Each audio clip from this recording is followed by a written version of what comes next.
atin pong salubungin ang pinakamagaling na Pangulo ng Pilipinas, Rodrigo Roa Duterte!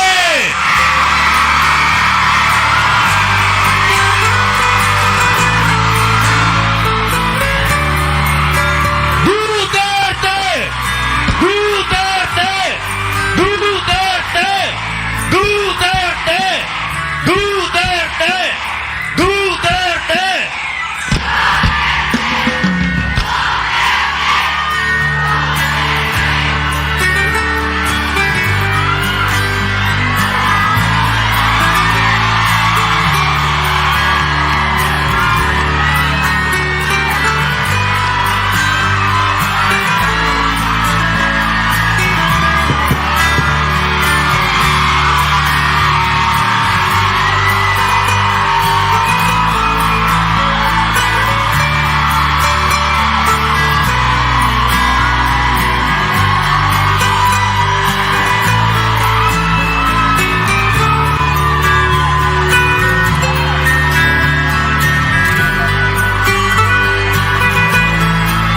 Magandang hapon ho sa inyong lahat. Alam niyo, I do not know if you still believe in me.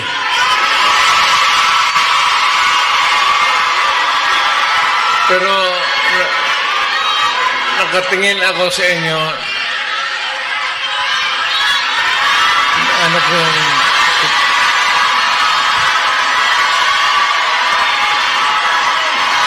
na dapat magkita-kita tayo doon sa ating bayan.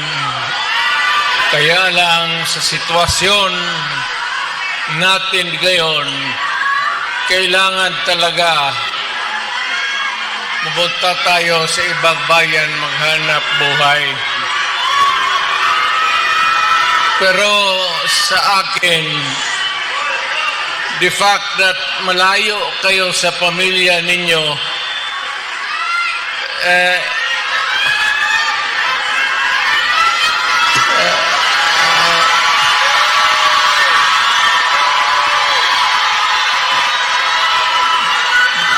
dama ko yung lungkot at alam ko yan. Kasi ganon rin ako noon. Almost 3 years sa labas ako nagtatrabaho. Well, nagtitraining para pag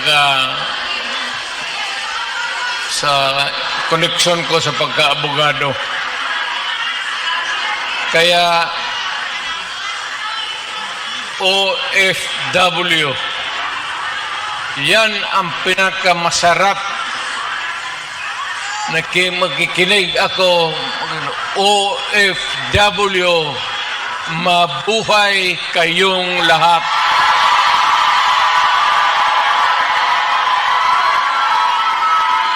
At ang mundo dapat magpasalamat na merong mga Pilipino na magpunta dito sa kanila, sa ibang bayan, para magtrabaho para sa kanila at para sa atin, makaipon ng pera para sa pamilya natin. Kasi, well, you know, it would take about 7 to 10 years bago mawala itong sitwasyon natin na ganito. But in the meantime, that we are not really ready economically to provide opportunities na trabaho para sa lahat, then I said, napipilitan tayo dito maghanap ng trabaho para sa ating mga pamilya. Kaya ako ngayon dito, this is not the first time that I have kaharap ko kayo.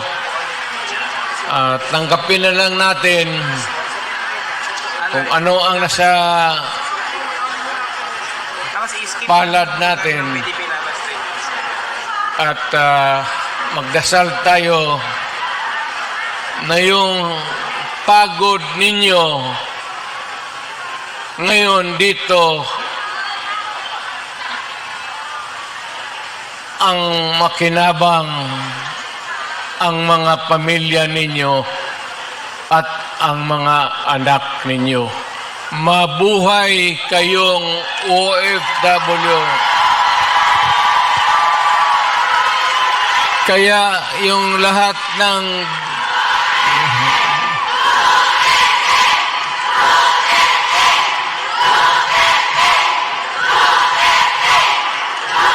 Kaya kayong lahat ng mga dalaga pa,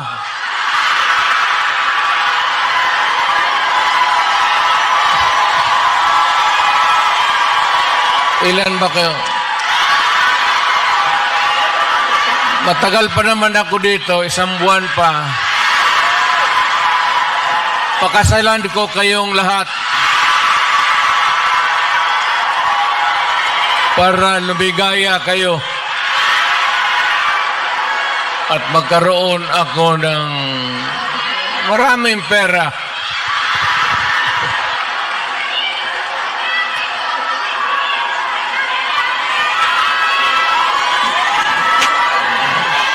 You know, hindi lang ito sa sabihin ninyo. Hindi ako nagbubula, ha?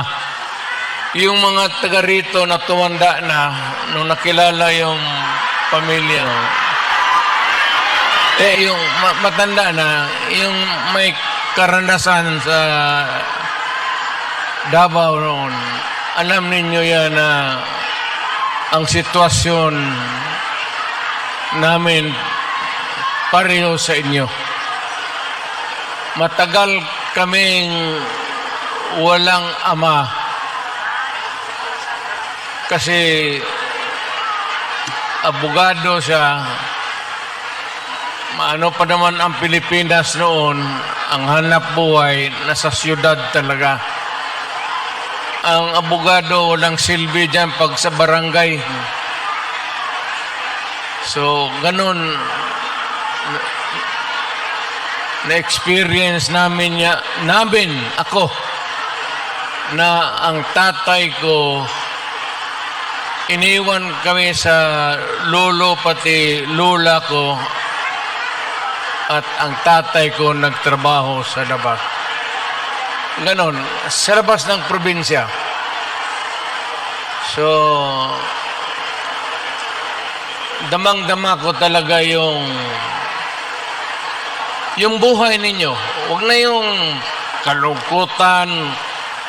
Huwag na yung, kasi that's reality. Ginusto man natin sa hindi, kailangan talaga maghanap buhay. So, huwag na masyado yung mga sentimental na ano. Basta dito, punta tayo dito, nagtrabaho. At nandito kami, pinsan, napasyal ako, kasama ko ang anak ko. Saan ba si...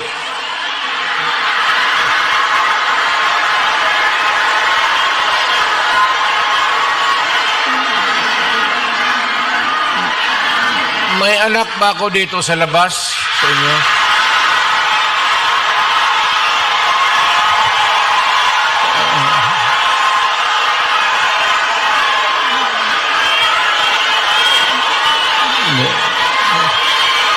Sobra naman yung 5.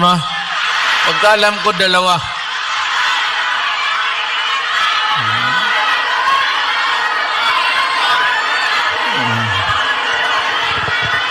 Saan ba pamilya ko?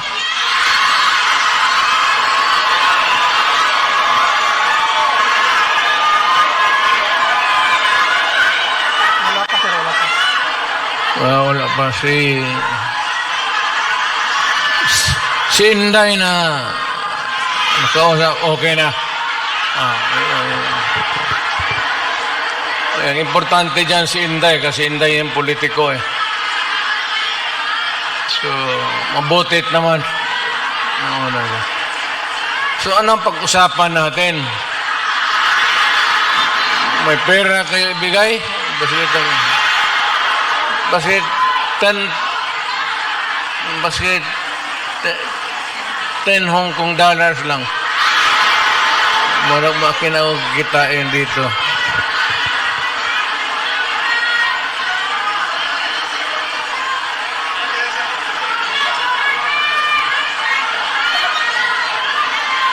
Sunod punta ko dito, magministro na ako. Kasi pagtapos ng usapan natin, give, gayon lahat. Well, ang problema natin sa Pilipinas ngayon, hindi na kasing bigat noon. You know, you'll have to be patient with government. It is not at all times maganda. Minsan ang gobyerno may kapalpakan. Ang akin lang, well of course, kasi from the outside na ako, na makikita ako na yung ganito, yung seldom na tinitignan ng tao, ng Kongreso, na masilip lang man kayo kung ano ang kailangan, not only dito sa Hong Kong, but all over the world, Filipinos who work there because they have to. So, ang akin, nagpapasalamat ako. Ang una-una, yung tulong ninyo sa economy ng bayan. At second, yung social order. Yung problema na yung mga anak natin makapag-aral ng husto. Kaya naman ako nakita ninyo na patong-patong ang kaso ko. Sa totoo lang, baka ang balita ko may warrant daw ako pag... Hindi, totoo. Yung sa ICC or something. Matagal akong hinahabol ng mga putang ina.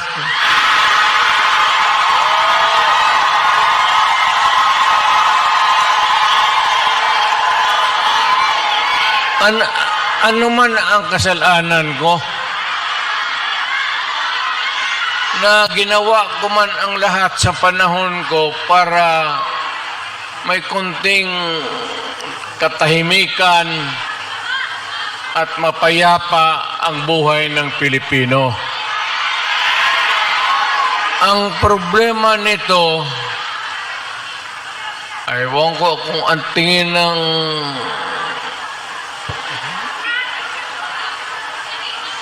ako'y raw yung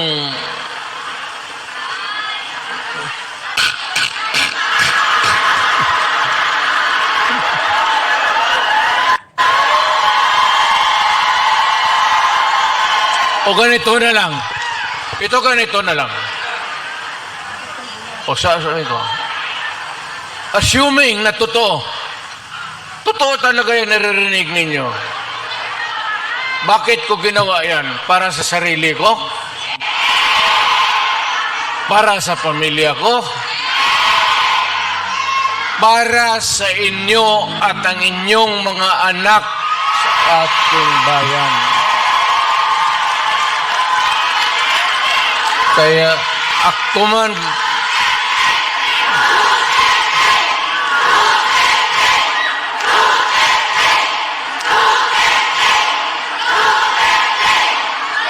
ang higiin ko na lang sa inyo, total, kung ganito man talaga ang swerte ko sa buhay, okay lang, tatanggapin ko yan.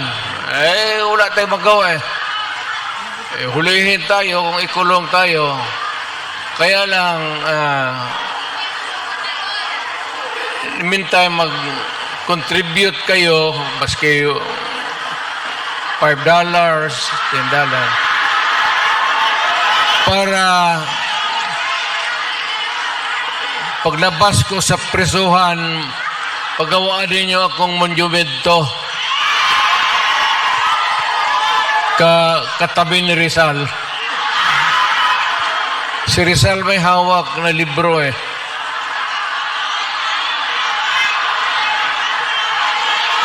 Akin.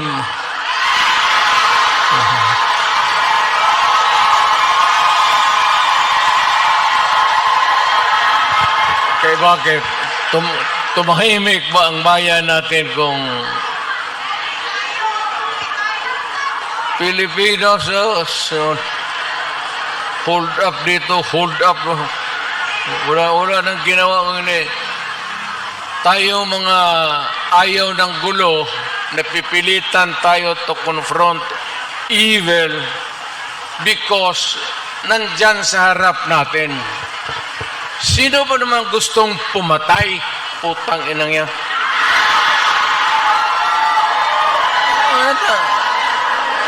Bakit ako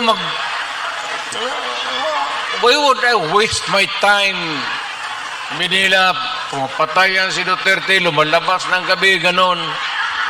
So, sino ba naman gusto maging security guard? Na ang kinuha ko, law. So, but, siguro sa trabaho, alam mo, sa gabi, dyan rin lumalabas yung mga masasamang tao. At dyan rin lumalabas yung nakakatakot na magandang babae sa buong bayan.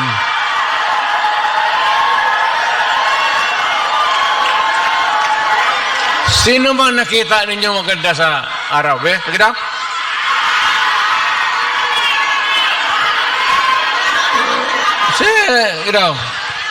Sa araw. Yung nagtatrabaho, patay, ng basket, na mamalinggi. Pero pagkagabi, makita mo, lumalabas, mga anghel, gising na. Ang mga demonyong putang inatulog na.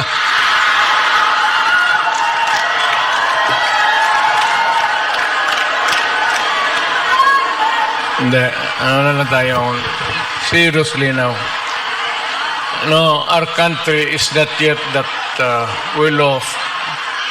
I'm very sorry na nakikita tayo dito at kayong napunta dito sa loob kasi sa labas mga Pilipino rin naghihintay doon. So, sino may-ari itong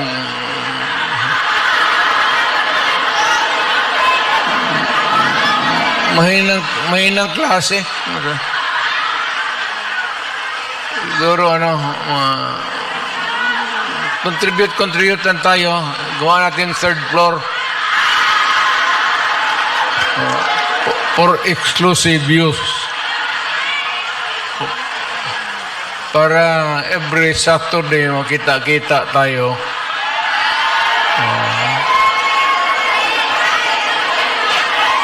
Ano na. Maraming mag-uwi dyan, buntis na. Yung mga dalaga.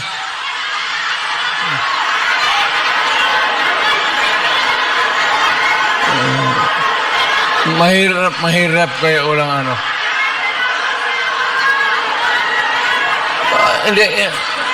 hindi ako mag-survive ng buhay na walang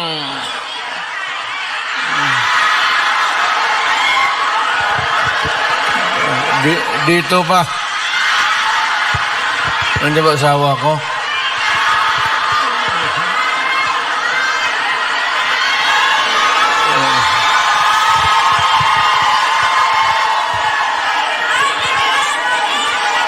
Well, you know, ganito yan. We were not really ordered, but maybe it was a form of an order. But ang dumating sa atin ay request from the Hong Kong authorities that we avoid talking about politics. Ako wala naman akong no plans to talk about politics. It's too early. I will talk about it sa Pilipinas. Doon na lang kayo makinig. I'm not trying to na kayo you vote for I leave it up to you to decide for your own kung ano talaga ang mabuti para sa bayan. Pero kung ano kayo, if you have to listen to some advice, maybe you can consider the advice ng former president. An advice that is only good for the country. I'm not talking about any candidate, but the interest of the Philippines. So, but mayroon akong mga kaibigan na nandito. Grupo kami dumating. I happen to promise my... Sana nga yung... Wala pang asawa ko.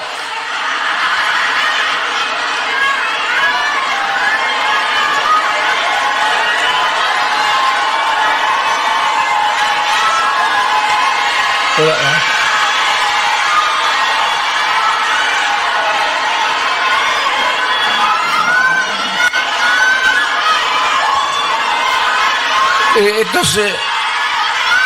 Ito si Hanelet kasi ang asawa ko overseas worker niya. Yung asawa ko ngayon, yung una kong asawa, wag na yun. Nanay ni Inda yun. Problema tayo. Alam mo yung nanay ba ni Inday? Tisayan.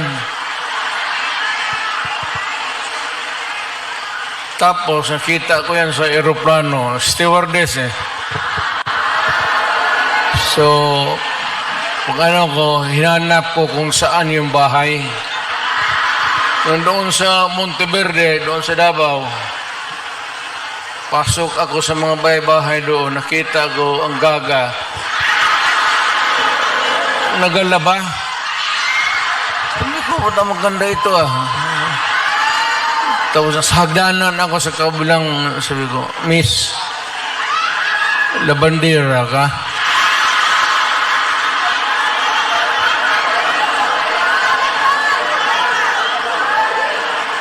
Ewan ko kung sino taga Davao dito. Ito lang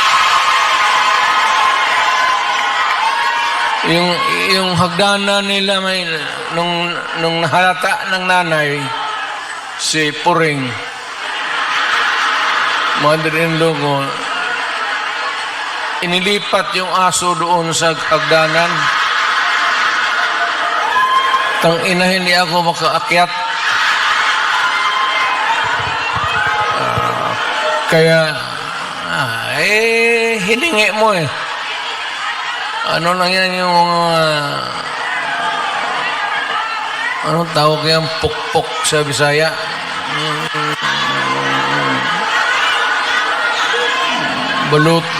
Balutin mo ng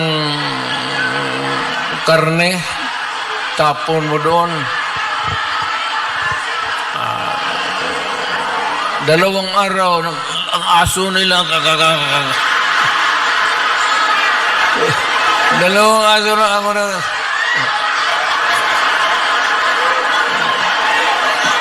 tang ina mo nung namatay kasi yung nanay ni Elizabeth may pwesto sa bangkiruhan. Mga damit. Kaya, yun.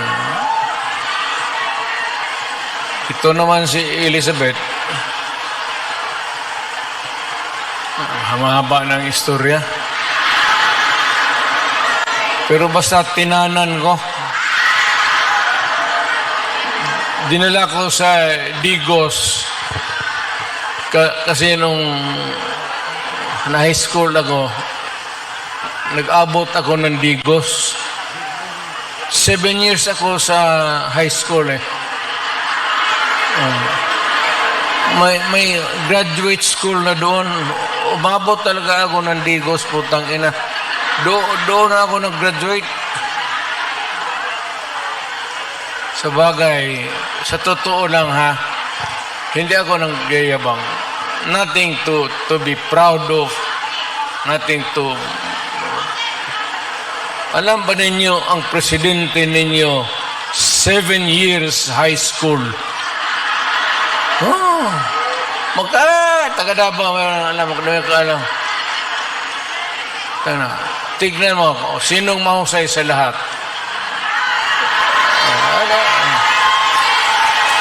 Kasi nag-aral ako ng matagal sa high school talaga. Tinapos ko ng 7 years para ma-master ko yung buhay.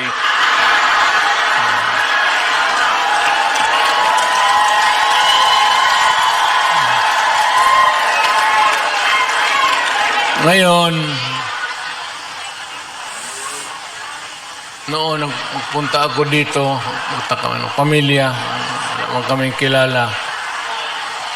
Ngayon, pasok ako sa harap ninyo, mayabang na. Mga kababayan, ano bang sunod ang gagawin natin? Ano ba itong Pilipinas? Maligaya kayo o hindi? Maligaya pala kayo. Sa bahay, hindi na. Si yung Inday na. Ayun ang maldita. Di ba sinabi ko sa inyo, sino yung mga matatanda dito, nanay? Di ba sinabi ko sa inyo, maliit pa yan si Inday? Sinabi ko na sa inyo, maldita yan, bantay kayo. So, nakita nila nagbugbog ng pulis. Hindi lang yun. Hindi, yung nakita lang ninyo sa TV, maraming binugbog yan, mga driver namin, pati buang talaga yung si Inday. Pero kung yun ang masunod sa inyo, magsunod sa akin pagka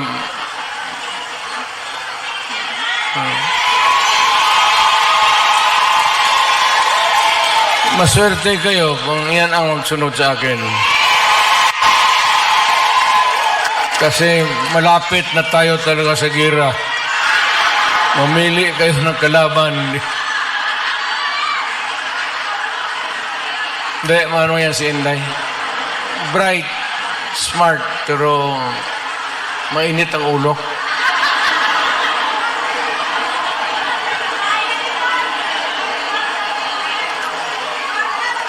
Hindi na ako magtagal kasi ang pinunta namin dito magpakilala naman. Sabihin ko lang yung mga pangalan, tandaan lang ninyo. Si attorney, si lawyer, Jimmy Bundok.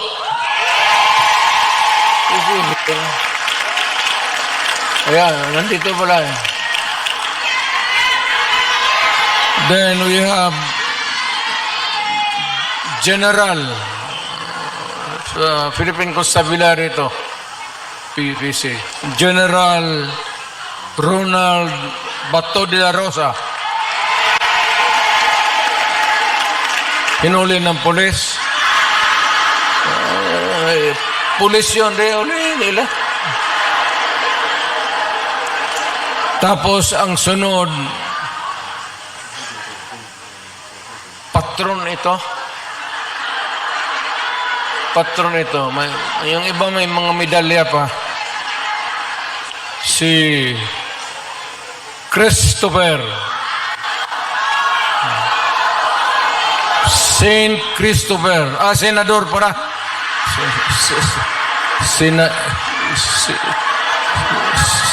Senador Christopher Lawrence Bongo.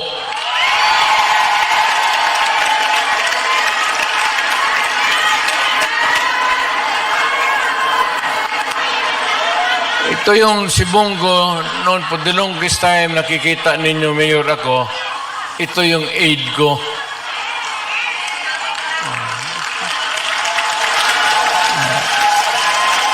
My first aide was a military man. Si Lieutenant, si Jimboy. Kabarkada niya, namatay. Tapos sabi niya, kung wala pa akong kapalit, many years ago, nag-volunteer siya. Sabi ko, sige. Pero mausay, Senator Bongo. Pero walang ito bright ito. Bright talaga ito. Chinese eh. Ang check, magkwenta ito sa yung mga finances namin, gano'n. Hindi na magamit ng calculator. Dito lang. Putang ako nga, 1 plus 1, 3 na.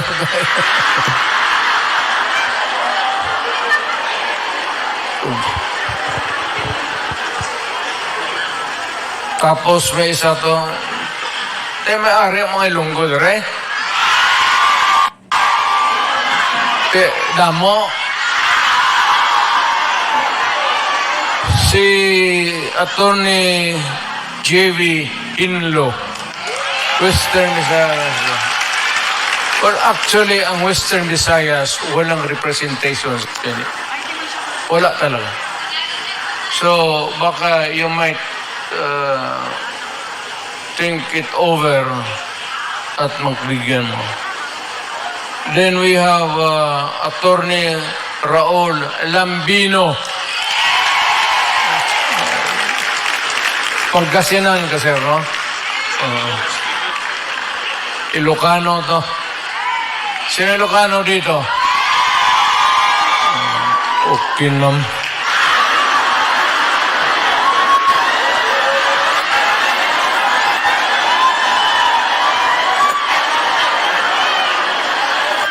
Ang sunod si Rodante Marcoleta. Is a very decent man.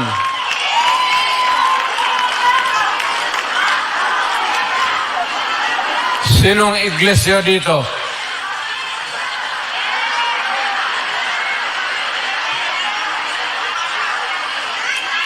Kandidato natin yan, ha?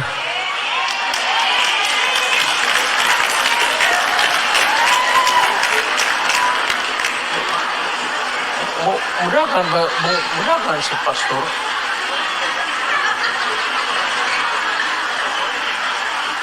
Kibulon mo na ba? Pastor Kibuloy Mayor, nasa standing. So, kung hindi mo siya include sa akin, siya standing. Puro mudahan siya. Si Pastor Kibuloy. Andito pala. Hindi ko alam yan, ha? Honestly. Tatakbo pala.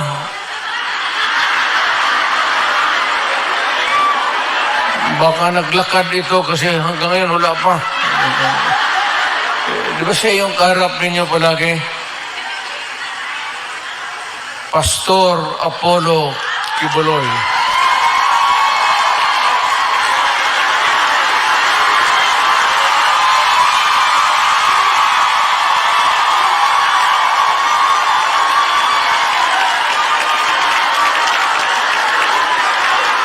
Tignan yung relo niya, pati yung relo ko. Pareho.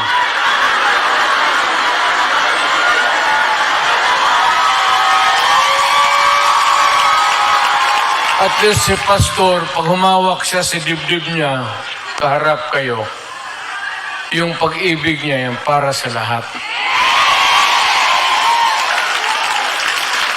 Kami naman, kung maglugod, tapos nakatingin ng magandang babae,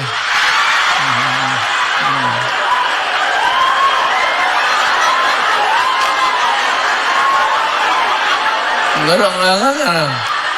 Pero yung mga gano'n na, I'm proud to meet you, mga gano'n na style. Pero yung mga gano'n, tapos, huwag yan. Huwag na yan. Ang sunod si Attorney Vic Rodriguez. Ito, mahusay ito. Mahusay talaga ito. Galing ito ng Malacañang. Sana ito maging chief of staff, pero ayawan ko. I will not elaborate. Ayaw kong magsira ng tao. Pero ito, umalis ng Malacañang because it was a matter of principle for him. So, maintindihan na ninyo. Talagang prinsipyo na tao. So, itong isa,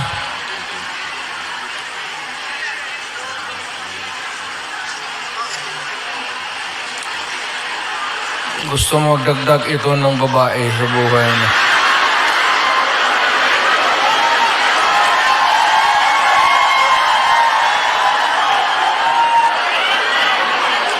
Kung magdagdag ito ng mga 3 pa, kulang ang sweldo nito.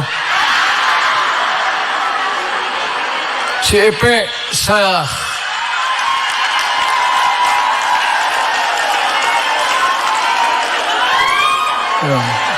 kita mo?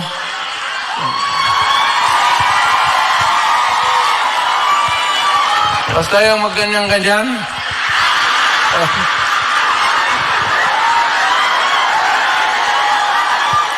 Style bulok.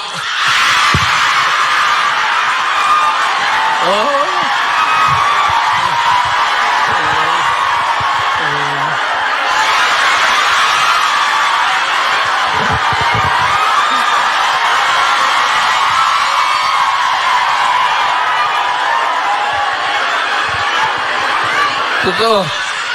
Umari ako bilhin na kilala. Tapos, ibig mag-handshake. Huwag ganun muna. Hindi ka naman Diyos. Ginagawa ka lang ng...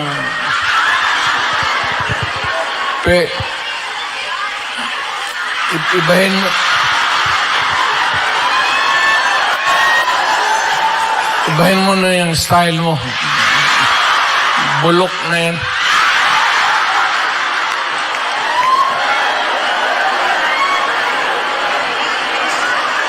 Tapos may idagdag kami, kung sakali lang. Total makatulong ito. Ibig sabihin, kung sumubra kami sa numero 8, but taga Davao kasi ito.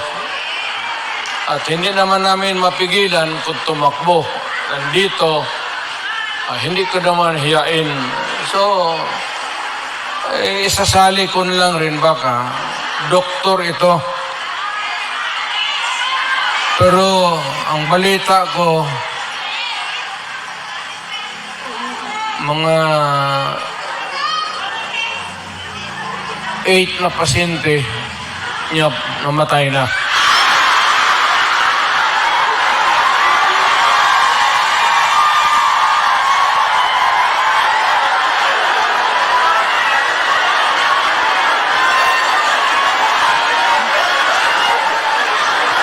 Either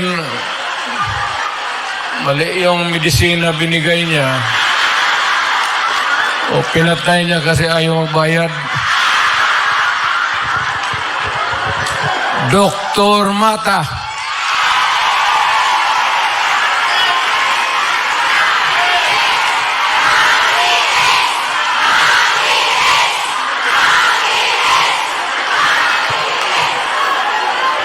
Kumpiyansa kayo niya. Sa totoo lang sa lahat na mahiya lang ako sa lahat na binasa ko, at least tatlo ang medyo matino dito.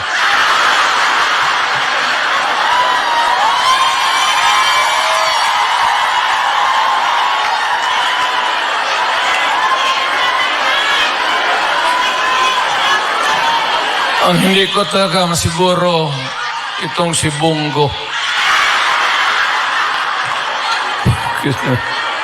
Hindi, mababait ito sila lahat. I mean, mga kapatid, I will not, hindi ako ng muka. Time na.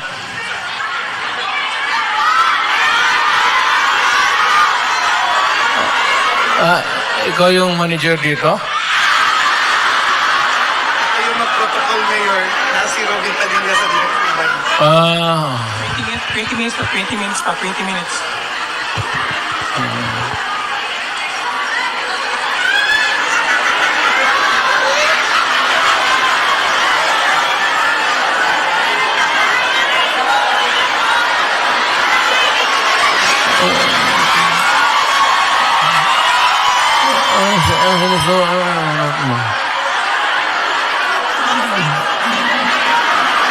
Buntis ka?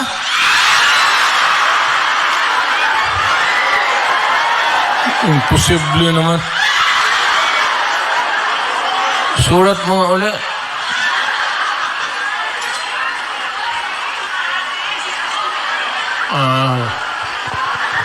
Kala kong